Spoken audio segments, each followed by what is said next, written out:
আর একটা আলোচনা রেখে আপনাদের জন্য আমি দোয়া করব। আমার আল্লাহ পাক কোরআন পাকের মধ্যে বললেন, বিসমিল্লাহির রহমানির রহিম, কুল্লু নাফসিন যায়কাতুল মাউত, প্রতিটা নফসের মৃত্যুর স্বাদ গ্রহণ করতে হবে। মওতের কোনো বয়স লাগে? লাগে? শেখ সাদি রাহমাতুল্লাহ বলছেন, মানুষ সকালবেলা ঘুম থেকে উঠে দুটো জিনিস খোঁজে, কি জানেন? একটা হলো তার যেখানে রিজিক আছে সে সেখানে ঠিক পৌঁছে যাবে, আর তার যেখানে মওত আছে ঠিক সে সেই জায়গায় পৌঁছে যাবে। জি, আপনার বাড়িতে বিরিয়ানি, হালুয়া, পোলোয়া রান্না হচ্ছে, দুপুর হয়ে গেছে, কিছু মেহমানও এসেছে, সব রেডি, থামস আপের দরকার। ছেলেকে বলছেন, বাবু যা তো একটা থামস আপ নিয়ে আয় তো। ও মোটর বাইক উড়িয়ে যাচ্ছে থামস আপ আনতে, অ্যাক্সিডেন্ট। হাড়োয়া হসপিটালে ভর্তি হয়ে গেছে, সংবাদ এসেছে তোমার ছেলে মোটর বাইক অ্যাক্সিডেন্ট, হাড়োয়া হসপিটালে ভর্তি। আপনার বাড়িতে যে হালুয়া, বিরিয়ানি, পোলোয়া রান্না হচ্ছে, এগুলো আর খেতে পারবেন? পারবেন? কারণ ওগুলো আপনার নসিবে আল্লাহ রাখেনি। ওই হসপিটালে যেয়ে ওই একটা চায়ের দোকানে টেবিলে বসে আল্লাহ আল্লাহ করতে হবে, আর একটু পাউরুটি চা খেতে হবে। কথা ঠিক না ভুল বললাম? ঠিক না? আজ আমি আপনাদের বোঝানোর জন্য বলে যাই, আবার রাসূল পাক সাল্লাল্লাহু আলাইহি সাল্লাম আম্মা জান আয়েশার হুজরাতে যে বললেন, আয়েশা আমি রাসূলুল্লাহ বড় ক্লান্ত, বড় পরিশ্রান্ত, একটু আরাম করব। ইমাম গাজ্জালি হুজুর কিতাবের মধ্যে লিখছেন, রাসূল পাক সাল্লাল্লাহু আলাইহি সাল্লাম আম্মা জানের ঘরে যেয়ে বলছেন, আয়েশা আমি ক্লান্ত, একটু আরাম করব। আম্মা জান আয়েশা সিদ্দিকা রাদিয়াল্লাহু তাআলা আনহা কাঁথা সেলাই করছিলেন। আম্মা জান আয়েশা সিদ্দিকা রাদিয়াল্লাহু তাআলা আনহা কাঁথা সেলাই বন্ধ করে আমার রাসূলের জন্য একটা মাদুর বানাতে শুরু করেছেন। একবার জোরে বলুন না সুবহানাল্লাহ। আম্মা জান আয়েশাকে ডেকে রাসূল বলছেন, আয়েশা আমি তোমার কোলের উপরে ঘুমাবো, আমি মাদুরে ঘুমাবো না। জোরে বলুন সুবহানাল্লাহ।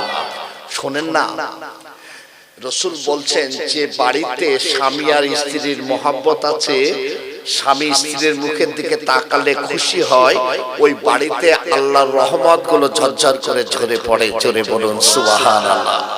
বাবু, ভালোবাসা বড় লোকের বাড়িতে আর আছে বলে মনে করেন? আছে? ভালোবাসা বড় লোকের স্বামী স্ত্রীর মধ্যে আর নেই। আছে, গরিব ঘরে এখনো ভালোবাসা আছে। তাই গরিব ঘরে ছেলেরা আলামিন মাদ্রাসাতে পড়াশোনা করছে, মিশনে পড়াশোনা করে তারা ডক্টর, ইঞ্জিনিয়ার হচ্ছে। জোরে বলুন একবার সুবহানাল্লাহ। কেননা স্বামী স্ত্রীর মহব্বত যে বাড়িতে থাকবে, আল্লাহ পাক সেই বাড়িতে নেক আওলাদ দান করবে। জোরে বলুন সুবহানাল্লাহ। আপনি খোঁজ নিয়ে দেখেন, আলামিন মিশনে ধনীর ছেলে 5টা, 95টা গরিবের ছেলে। কথা ঠিক না ভুল বললাম? কেন? এদের স্বামী স্ত্রীর মহব্বত আছে। এর বাপ হলো রাজমিস্ত্রির কাজ করে, অথচ ছেলে এমবিবিএস ডাক্তার হচ্ছে। জোরে বলুন সুবহানাল্লাহ। ভালোবাসা। রাসূল বলছেন যে বাড়িতে স্বামী স্ত্রীর মহব্বত আছে, আল্লাহর রহমত গুলো ঝরঝর করে সেই বাড়িতে ঝরে পড়ে। জি, আল্লাহর নবী বললেন, আয়েশা আমি তোমার কোলের উপরে মাথা রেখে ঘুমাবো। শোনেন না, আমার নবীর বিবি ছিল কজন? আমার নবীর বিবি ছিলেন মোট 11 জন। একটা টাইম 7 জন 8 জন বিবি ছিলেন।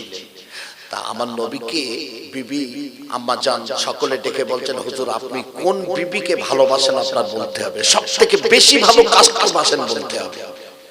তার রাসূল বলছেন, শোনো এই প্রশ্নের জবাব আমি কালকে দেব, আজকে আর দেব না, আজকে আর দেব না। এখন রাসূল কি করেছেন? ধরে নিন সেই সময় 8 জন বিবি হায়াতে আছেন, 8 দুগুলো 16টা খেজুর নিয়েছেন। নিয়ে সন্ধ্যাবেলা এক বিবির ঘরে গেলেন, যে বললেন, দেখো আমি তোমাকে 2টো খেজুর খেতে দিয়ে যাচ্ছি, অন্য কোনো বউচানদের বলবে না, খবরদার। আরেক বাবুর ঘরে যে বলছেন, তোমাকে 2টো খেজুর দিয়ে গেলাম, তুমি অন্য বাবুকে বলবে না। আরেকজন বাবুর কাছে যে বলছেন, তোমাকে 2টো খেজুর দিলাম, কাউকে বলবে না। সব বাবুজানদের 2টো করে খেজুর দিয়েছেন, আম্মা জানদের দিয়েছেন। দেওয়ার পরের দিন সকলে বলছেন, হুজুর বলেন কাকে আপনি বেশি ভালোবাসেন? বলছে আমি গত রাতে যার ঘরে যে দুটি খেজুর দিয়েছিলাম তাকে আমি সব থেকে বেশি ভালোবাসি। জোরে বলুন না সুবহানাল্লাহ। কিন্তু রসুল তো সবাইকে দুটি করে খেজুর দিয়েছেন। সব বিবিরা ভেবে নিলেন রসুল আমার ঘরে এসে দুটো খেজুর দিয়েছিলেন, যেহেতু রসুল আমাকে বেশি ভালোবাসেন। আরেক বিবি বলছেন আমাকে বেশি ভালোবাসেন, আরেক বিবি মনে করছেন আমাকে বেশি ভালোবাসেন। জোরে বলুন না সুবহানাল্লাহ। জি, আল্লাহর নবী আম্মা জান আয়েশা সিদ্দিকা রাদিয়াল্লাহু তাআলা আনহা বসে গেছেন, আর আম্মা জান আয়েশার কোলের উপরে রাসূল মাথা মোবারকটা রেখে ঘুমিয়ে গেছেন। আম্মা জান আয়েশা কাঁথা সেলাই করতে করতে আমার নবীর নুরানি চেহারার দিকে লক্ষ্য করে দেখছেন আমার রাসূলের গুনতে গুনতে 19টি দাড়ি মোবারক পেকে গেছে। আম্মা জান আয়েশা চিন্তা করছেন এই দাড়ি পাকা অর্থাৎ মরণের চিঠি এসে গেছে। আমি আয়েশা, আমার সামান্য বয়স। আপনারা হয়তো অনেকে জানেন না, রসুলের সঙ্গে যখন আম্মা জান আয়েশার বিয়ে হয় রসুলের বয়স ছিল 52 বছর, আর আম্মা জান আয়েশার বয়স ছিল 6 বছর অথবা 9 বছর। কথা বুঝি আসছে? রসুলের বয়স 52, আম্মা জান আয়েশার বয়স 6 অথবা 9। আম্মা জান আয়েশা দেখছেন 19টি দাড়ি পেকে গেছে, এটা তো মরণের চিঠি এসে গেছে। আম্মা জান আয়েশা সিদ্দিকা রাদিয়াল্লাহু তাআলা আনহা চিন্তা করছেন রসুল বিনা আমি আয়েশার জীবনটা কেমন করে অতিবাহিত করব।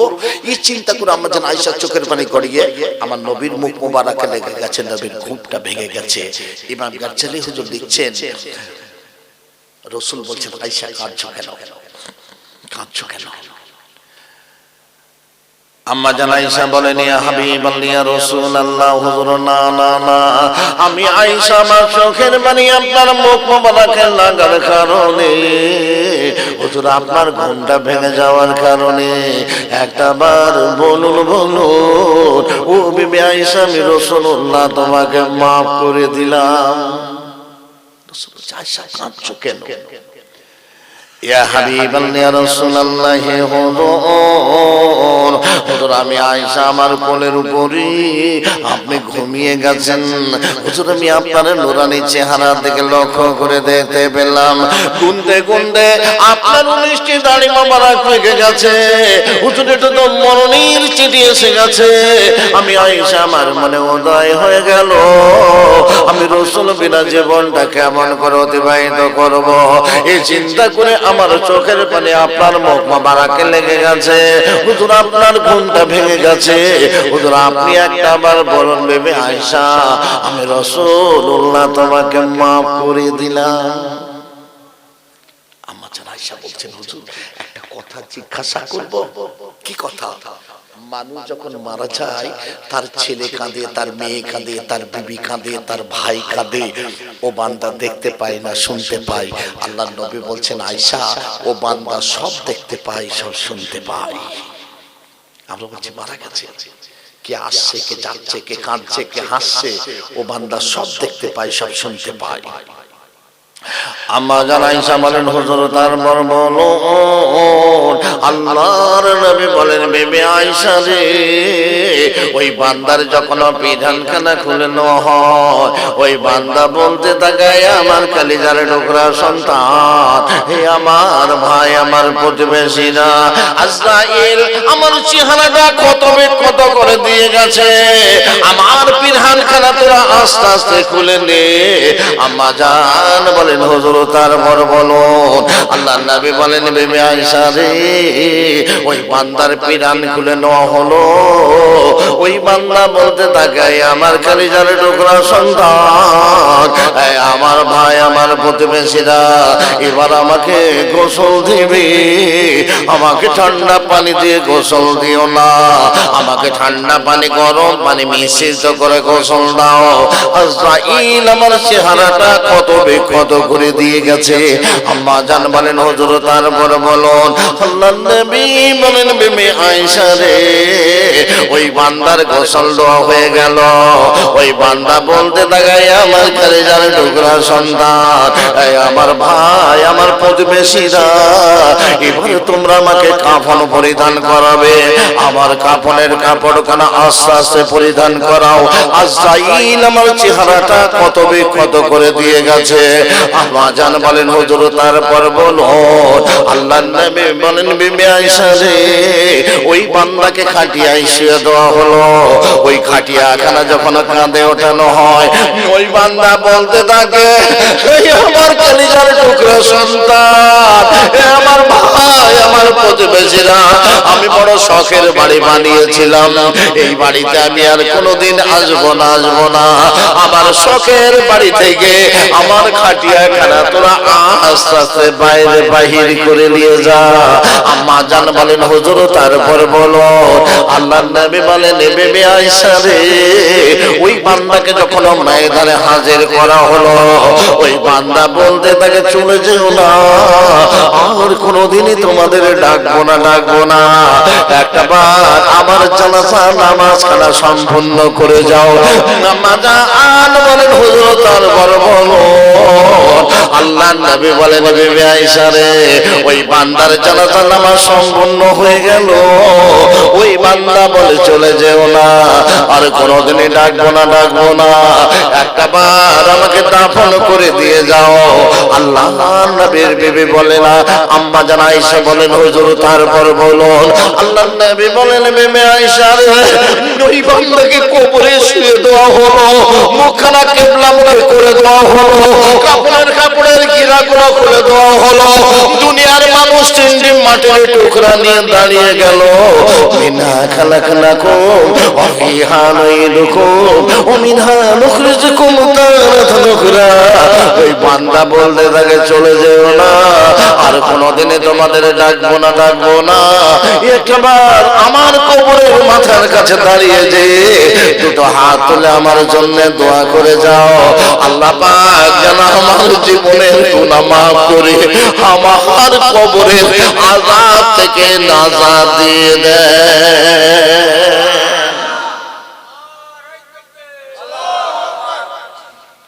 জি বাবু, কবর দিতে চান তো জান না? তিনটি টুকরা বুকের উপরে দিতে পারলেই বেঁচে যায়। চল বলি না 40 কদম যেতে যেতে কবরের মধ্যে কোন ফেরেশতা আসে জানা আছে?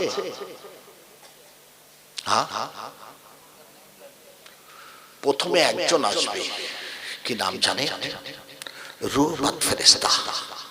কুম বিসমিল্লাহ ইয়া আব্দুল্লাহ, আল্লাহর হুকুমে জীবিত হয়ে যাও। আপনি আমি কবরের মধ্যে বসে যাব। এবার বলবে জমিনে কত বছর ছিলি রে? 70 বছর। ভালো কাজ খারাপ কাজ কি করেছিস লেখ। প্রত্যেকে কিন্তু একটা কথা বলবো, কাগজ নেই, কলম নেই, কালি নেই, কি দিয়ে লিখবো? বলবে তোর কাফনের কাপড় কটা টুকরা? আমরা বলবো 3টি টুকরা, মা বোনেরা বলবে 5টি টুকরা। জি জানা আছে তো 3 টুকরা 5 টুকরা কেন হলো? জানা আছে তো? জানা নেই? আদম আলাইহিস সালাম আর আম্মা জান হাওয়া যখন জান্নাতের মধ্যে ফল ভক্ষণ করেছিলেন এবং ফলের রস পান করেছিলেন, দুজনেই নগ্ন হয়ে গেছিল। এই গাছের কাছে বলেছিল ছাল দাও, পাতা দাও, বাকল দাও, কেউ দিতে চায়নি। কিতাবের মধ্যে এসেছে পেয়ারা গাছ 3টি পাতা 5টি পাতা দিয়েছিল লজ্জা নিবারণ করার জন্য। আম্মা জান হাওয়া আলাইহিস সালাম 5টি পাতা দিয়ে লজ্জা নিবারণ করেছিলেন। তাই মা বোনদের কাফনের কাপড় 5 কাপড়, আর আদম আলাইহিস সালাম 3টি পাতা দিয়ে লজ্জা নিবারণ করেছিলেন। সেখান থেকে পুরুষদের কাফনের কাপড় হয়ে গেছে 3 কাপড়। তোর কাফনের কাপড় কত টুকরা? 3 টুকরা। একটা খোল, কাগজ বানা, কলম কালি নেই। শাহাদাত আঙ্গুলটাকে কলম বানা, মুখে থুতুগুলো কালি বানা। তোর জীবনের ভালো কাজ খারাপ কাজ দেখ, মনে পড়ে যাবে, সব মনে পড়ে যাবে। ভালো কাজ লিখতে লেখা শেষ। চুরি করেছি, ডাকাতি করেছি, খুন করেছি, সুদ খেয়েছি, মদ খেয়েছি, ঘুষ খেয়েছি, অন্যায় ভাবে বিবিকে তালাক দিয়েছি, পিতামাতার প্রতি অত্যাচার করেছি, ভাইয়ের জমিটা ফাঁকি দিয়ে দিয়েছি। আর কিছু লিখবো না। দুনিয়ায় বাস পড়ে দেখেছেন, কড়কড় কড়কড় আওয়াজ, মানুষ ছুটে যে যার ঘরে পালায় না, রুমাল ফেরেশতার আওয়াজটা হবে আরো কঠিন,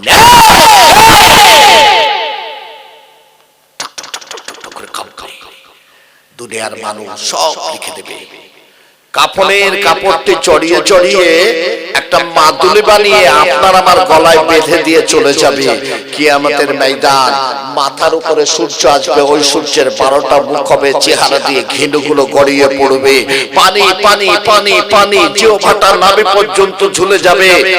আপনার নামটা ডাকা হবে, একটা দিন হবে 50,000 বছরের সমতুল্য। 500 বছর পর আপনার নাম ডাকা হয়েছে নাসিমউদ্দিন বিন আব্দুল্লাহ। আপনি ছুটে যে আল্লাহর আরশে আজিমে দাঁড়ালেন, একজন ফেরেশতা ছুটে এসে আপনার নিজ হাতে লেখা কাফনের কাপড় ওটা গলা থেকে ওই মাদুলি খুলে আল্লাহর আরশে আজিমে বিছিয়ে দেবে। আল্লাহ পাক কুদরতি জবানে জিজ্ঞাসা করবে, এই নাসিমউদ্দিন বিন আব্দুল্লাহ, এটাকে আমি আল্লাহ আমি লিখেছি? আমরা সবাই বলবো আল্লাহ তুমি লেখনি। এই নাসিমউদ্দিন বিন আব্দুল্লাহ, এটা কি আমার ফেরেশতারা লিখেছে? না। কে লিখেছে? আমি লিখেছি। অস্বীকার করার রাস্তা সেদিন রইবে না। নিজ হাতে লেখা কাফনের কাপড়, ওটা থেকে আপনার জীবনের বিচারটা শুরু হবে। আল্লাহ বলছে, বান্দা ইবলিসের অসওয়াসায় পড়ে গুনাহ করেছিস, সব গুনাহ মাফ। সুবহানাল্লাহ বলবেন না? সুবহানাল্লাহ বলবেন না? সব গুনাহ মাফ, একটা গুনাহ মাফ হবে না। ওয়া ইউশরিকু বিল্লাহি ফাকাদ হারামাল্লাহু আলাইহিল জান্নাহ। পাহাড় পাহাড় সমান গুনাহ নিয়ে চলে আয়, মাফ করে দেব। লা ইলাহা ইল্লাল্লাহ, আল্লাহ ছাড়া দ্বিতীয় কোনো প্রভু নাই। অন্য কাউকে প্রভু বলেছো, তার জন্য আমার জান্নাতটা হারাম, তার স্থান হয়ে যাবে জাহান্নামা। বাবু, হাড়োয়া এলাকার মানুষ শোনেন, মেলায় যাবেন না, যাবেন না। পীর গোলাচাঁদ আব্বাস রাহমাতুল্লাহ আলাইহির মাজারে যাবেন না ওই মেলার দিন। কেন? হুজুর ওখানে থাকে না। আমার দাদা হুজুর পীর কেবলা হযরত আল্লামা রুহুল আমিন শাহ রাহমাতুল্লাহ আলাইহি বসিরহাটের বড় মাওলানা পীর গোলাচাঁদ আব্বাস রাহমাতুল্লাহ আলাইহির ওসাই সালাম দিলেন, জবাব এলো না। আবার সালাম দিলেন, জবাব এলো না। আবার সালাম দিলেন, এবার জবাব এসেছে। হুজুর, আমি রুহুল আমিন আপনার মাজারে এসে 3 বার সালাম দিতে হলো কেন? বলল, বাবা রুহুল আমিন, আমি এখানে থাকি না, কেন আমার মাজারে এত শিরিক হয়, আমি এখানে থাকতে পারি না। তুমি যখন প্রথম সালাম দিয়েছো আমি ছিলাম মদিনাতুল মুনওয়ারাতে, জোরে বলুন না সুবহানাল্লাহ। তুমি যখন দ্বিতীয় সালাম দিয়েছো আমি আজমিরের দরবারে এসেছিলাম, তৃতীয় সালাম দিয়েছো আমার মাজারে এসে তোমার সালামের জবাব দিলাম, জোরে বলুন সুবহানাল্লাহ। জি, আল্লাহর ওলিদের দরবারে যে কোনোদিন সিজদা দেবেন না, তেল পানির বোতল রাখবেন না, পীর বাবা আমাকে ভালো করে দাও বলবেন না, মাজারে ধুলো বাচ্চাদের মাথায় মাখাবেন না। শিরিক হয়ে গেল, ঈমান চলে গেল। ওই হালাতে মওত হয়ে গেলে আপনি জাহান্নামী জাহান্নামী জাহান্নামী হয়ে যাবেন। কথা বুঝে এসেছে? একমাত্র মাথা নত করতে হবে কার কাছে? আল্লাহর কাছে। চাইতে হবে কার কাছে? আল্লাহর কাছে। ওসিলা, ওসিলা। পীর গোলাচাঁদ আব্বাস রাহমাতুল্লাহ আলাইহির ওসাই এসেছি, তার ওসিলা নিয়ে আল্লাহ তোমার কাছে দোয়া চাইছি, তুমি আমার ছেলের চাকরিটা পাইয়ে দাও। কথা বলছেন নি? ওসিলা দিয়ে দোয়া চাইতে হবে। কোনো মাজারে যাবেন না, সিজদা দেবেন না, ধুলো মাখবেন না, চাদর চাপাবেন না, পীর বাবা আমাকে ভালো করে দাও বলবেন না, দুধ ঢালবেন না। ঈমান চলে যাবে। ঈমান ছাড়লেই তার কিচ্ছু নেই। কথা বুঝে এসছে? জি, ইমাম আযম আবু হানিফা হুজুরের কাছে একটা ইহুদি নারী এসেছিল। এসে বললেন, এই ইমাম আযম আবু হানিফা শুনুন, আমার বাড়িতে একটা বড় রাম ছাগল আছে। আমার বাড়িতে অসুবিধা হচ্ছে? আমার বাড়িতে একটা বড় রাম ছাগল আছে। এই রাম ছাগলের মুখে বড় বড় দাড়ি আছে।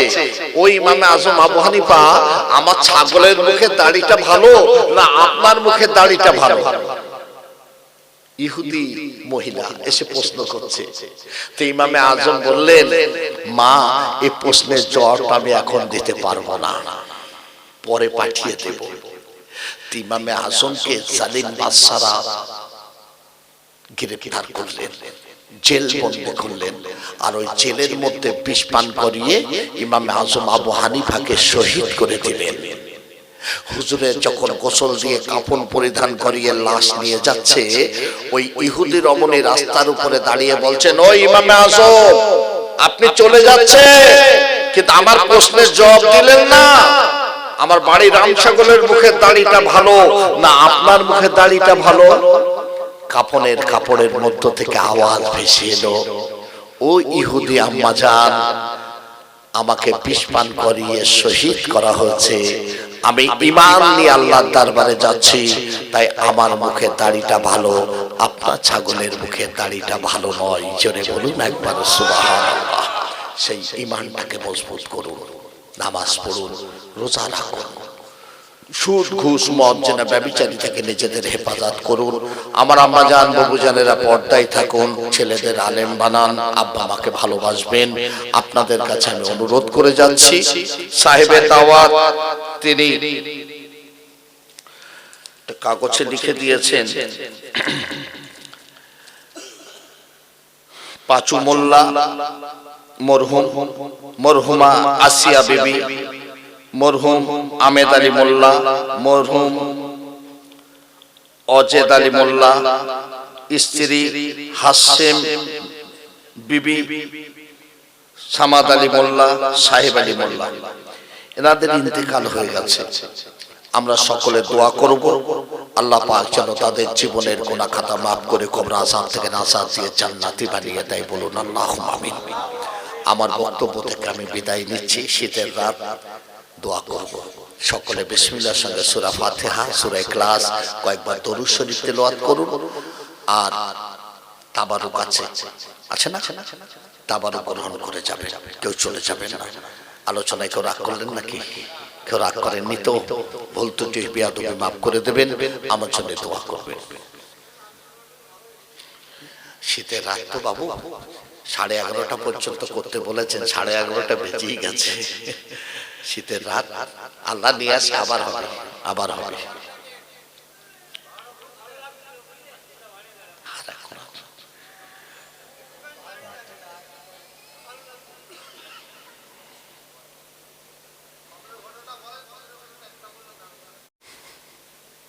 পাথরের ঘটনা একটা বলেছি।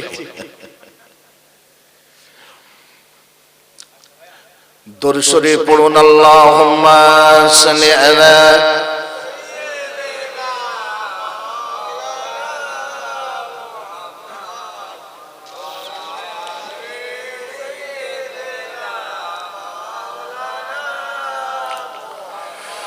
দ্বিতীয় বন্ধু বললেন, আল্লাহ ইবাদত বান্দেগি বলে কিছুই নাই, যে ইবাদতের কথা তোমাকে বলবো। না না না, আমার জীবনে একটা কর্মের কথা মনে পড়ে গেছে। ওই কর্মের প্রতি যদি খুশি হয়ে যাও, ওই কর্মের প্রতি যদি রাজি হয়ে যাও, পাথরের কিছু অংশ তুমি সরিয়ে দাও। রব্বুল আলামিন আল্লাহ আমার একজন কৃতদাস ছিল, ওই কৃতদাসকে আমি কুল্লু খালাস করে দিলাম, আমি তাকে মাফি খালাস করে দিলাম। আমি আমার কৃতদাসের হাতে কিছু অর্থ দিয়েছিলাম, আমার কৃতদাস বলেছিল, আমার মুনিব এই অর্থগুলো আজ আপনার কাছে আমি আমানত করে রেখে গেলাম। এ বাবু, আমানতের মাল খিয়ানাত করলে তাদের কি বলে? আপনার কাছে যদি 100 টাকা কেউ রেখে দেয়, একটা নোট 100 টাকা, যে টাকাটাই দেবে সেই টাকাটা আপনাকে তাকে ফিরিয়ে দিতে হবে। ওটা যদি মনে করেন 100 টাকার নোট দিয়েছে, 10টা 10 টাকার নোট দেবো, আমানত খেয়ানাত হয়ে গেল। জি, আমার রাসূল পাক সাল্লাল্লাহু আলাইহি সাল্লামকে আলামিন বলা হতো। জোরে বলবেন না সুবহানাল্লাহ। এই আলামিন শব্দের অর্থ কি জানা আছে?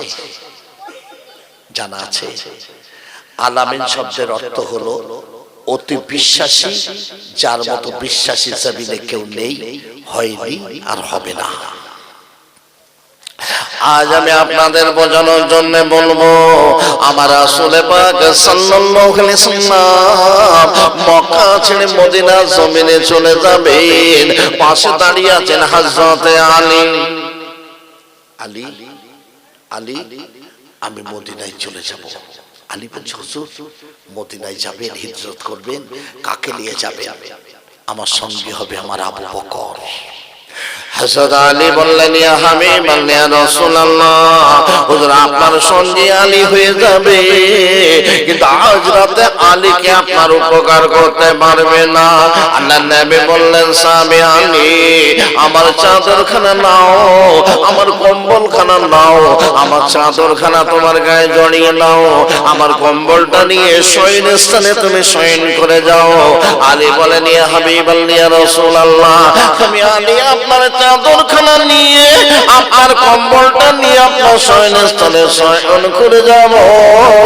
ইহুদি নাসারারা ভেবে নেবে দয়ার নবী দিনের নবী ঘুমে আছে, তীরগুলো ছুটে ছুটে আমার গায়ে বিদ্ধ হয়ে যাবে, কাফিরদের তরবারি আমার গলায় বসে যাবে, আমি আলী আমি শহীদ হয়ে যাব। হুজুর আমার কোনো দুঃখ নাই, আপনার সোনার চেহারাটা আলী দেখতে পাবে না। আল্লাহর নবী বলেন আমার সাহাবী আলী তুমি যদি শহীদ হয়ে যাও, আমি রাসূলুল্লাহ খোদার কসম করে বলছি আমি আলীকে সঙ্গে না নিয়ে আল্লাহর রহমতের জান্নাতে কদম দিব না। রাসূল একটু কদম বেরিয়েছে আবার ফিরে এসেছেন, এসে বলছেন আলী এটা কি বলতো? বলছে হুজুর সোনা, এত সোনা, এগুলো কি টাকা? আমার স্বামী আলী শোনো, যাদের অত্যাচারে আমি রাসূলুল্লাহ আমাকে মদিনার জমিনে চলে যেতে হচ্ছে, ওরা আমাকে আল আমিন বলে ডাকে। আব্দুল্লাহ ছেলে মুহাম্মদ আমানাতের মাল খিয়ানাত করতে পারে না, ওদের সোনাগুলো টাকাগুলো আমি মুহাম্মদ আমার কাছে আমানত করে রেখেছিল। এই আমার স্বামী আলী নাম লেখা আছে, আগামীকাল সকালবেলা আমানতের সোনাগুলো টাকাগুলো ওই আমানতদের বাড়ি বাড়ি তুমি পৌঁছে দেবে। একবার জোরে বলো। হযরত আলী বললেন হুজুর আমি আলী মনে মনে ভাবছিলাম আজ রাতে আমি শহীদ হয়ে যাব, আপনার সোনার জবানে যখন আপনি বলেছেন আলী আগামীকাল সকালবেলা আমানতের মালগুলো আমানতের বাড়ি বাড়ি পৌঁছে দেবে, পৃথিবীর এমন কোনো শক্তি নাই আজ রাতে আলীকে শহীদ করে দিতে পারে। আল্লাহ নবী মক্কা ছেড়ে মদিনার জমিনে পাড়ি দিলেন। হযরত আবু বকরকে নিয়ে চলতে চলতে চলতে চলতে 1-2 কিলোমিটার রাস্তা নয় 470 কিলোমিটার রাস্তা। রাসূল যখন মক্কা মদিনার বর্ডারে পাড়ি দিলেন ওই স্থানটার নাম ছিল কোবা পল্লী। ওই কোবা পল্লীতে যে যখন হাজির হলেন সাহাবীরা বললেন হুজুর লাব্বাইক, হুজুর আল্লাহুম্মা লাব্বাইক, লাব্বাইক লা শারীকা লাক লাব্বাইক, ইন্নাল হামদা নি'মাতা লাকাল মুল্লা শারীকা লাক। হুজুর আমরা কাবা ছেড়ে এসেছি, হুজুর আমরা কোথায় ইবাদত করব, নামাজ পড়ব? আল্লাহর নবী বললেন সাহাবীরা এই কোবা পল্লীতে আমি রাসূলুল্লাহ তোমাদের জন্য একটা আল্লাহর ঘর বানাবো। জোরে বলো। আল্লাহর নবী বড় বড় পাথরগুলো নিচের পিঠ মোবারকে নিয়ে পাথরের উপর পাথর সাজিয়ে সাজিয়ে খেজুর গাছের পাতা কেটে ছাউনি দিয়ে একটা ঘর বানালেন, আযান দিলেন, সাহাবীরা নামাজ আদায় করলেন। রাসূল বললেন শোনো তোমরা কাবা ছেড়ে এসেছো, আমি আল্লাহর নবী জীবনের প্রথম আল্লাহর ঘর জমিনে স্থাপন করলাম, ভিত কাটলাম, মসজিদ বানালাম। এই মসজিদটার নাম হবে মসজিদে কোবা। জোরে বলুন না সুবহানাল্লাহ। সাহাবীরা বললেন হুজুর লাব্বাইক আল্লাহুম্মা লাব্বাইক, লাব্বাইক লা শারীকা লাক লাব্বাইক, ইন্নাল হামদা নি'মাতা লাকাল মুল্লা শারীকা লাক। হুজুর আপনি মসজিদে কোবা বানালেন, কিন্তু হুজুর আমরা কাবা তোয়াফ করি, হুজুর আমরা উমরা করি, হুজুর আমরা তো উমরা করতে পারবো না। আল্লাহর নবী বললেন সাহাবাকে দো না, আমি রাসূলুল্লাহ তোমাদের চোখের পানি সইতে পারবো না, আমি রাসূলুল্লাহ তোমাদের বলে গেলাম এই মসজিদে কোবাতে যে 2 রাকাত নামাজ আদায় করবে আল্লাহ পাক তার আমলনামায় একটা করে উমরা হজের লিখে লিখে দেবে। সাহাবীদের চোখের পানিটা মুছে গেল। রাসূলুল্লাহ 12 অথবা 14 দিন কুবা পল্লীতে হিজরত করলেন। এবার উটনের পিঠে উঠে গেলেন। রাসূলুল্লাহ মদিনার জমিনে পা দিলেন। মদিনার ছোট ছোট বাচ্চারা বলেছিল, ইয়া হাবিবাল্লাহ রাসূলুল্লাহ, মক্কার মানুষরা আপনাকে মেরেছে, হুজুর আপনার চেহারা রক্ত ঝরিয়েছে। আমরা মদিনার ছোট ছোট বাচ্চারা আপনার চেহারায় এক ফোঁটা রক্ত থাকতে আমরা কাউকে আপনার চেহারায় হাত দিতে দেব না। জোরে বলুন। মদিনার মানুষেরা বলেছিল, হুজুর আমার বাড়িতে হিজরত করুন, আমার বাড়িতে হিজরত করুন। রাসূল বললেন, এ মদিনাবাসীরা শোনো, আমার উটটা যার বাড়িতে যে বসে যাবে আমি রাসূল তার বাড়িতে হিজরত করব। ওই উটটা টুক টুক টুক টুক টুক টুক টুক করে চলতে চলতে আবু আইয়ুব আনসারী সাহাবীর বাড়িতে বসে গেলেন।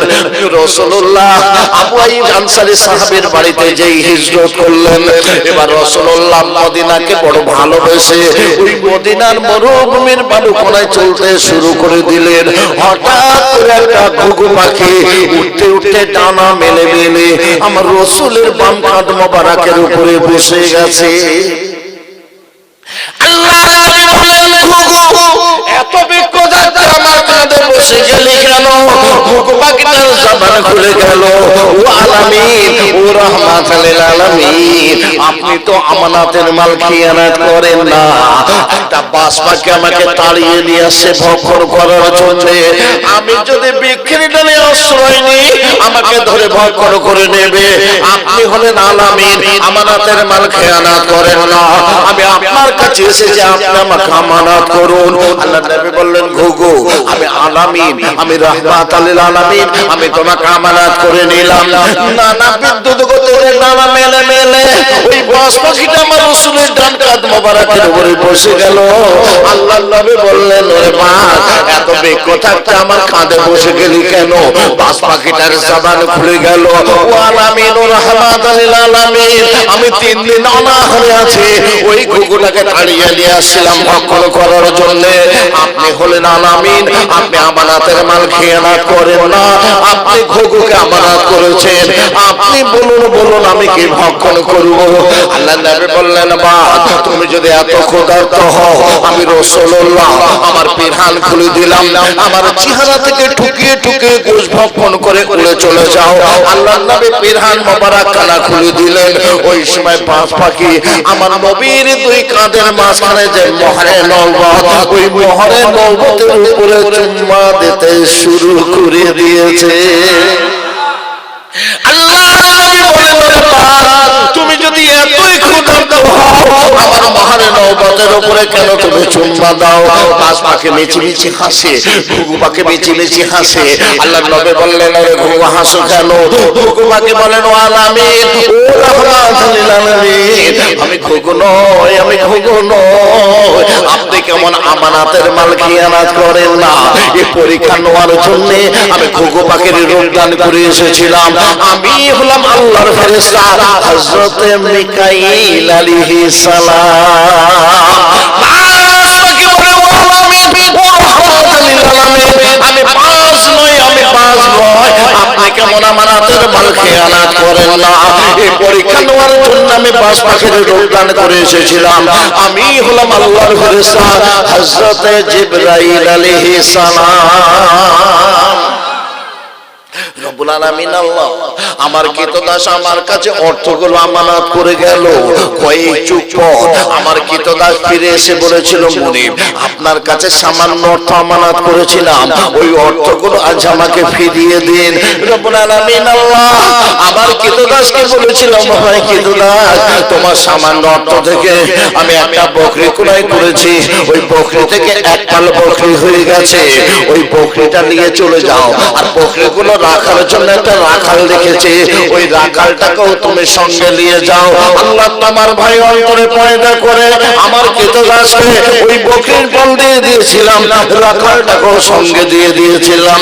আজ বড় মাসির মধ্যে পড়ে গেছি, আজ বড় বিপদে পড়ে গেছি।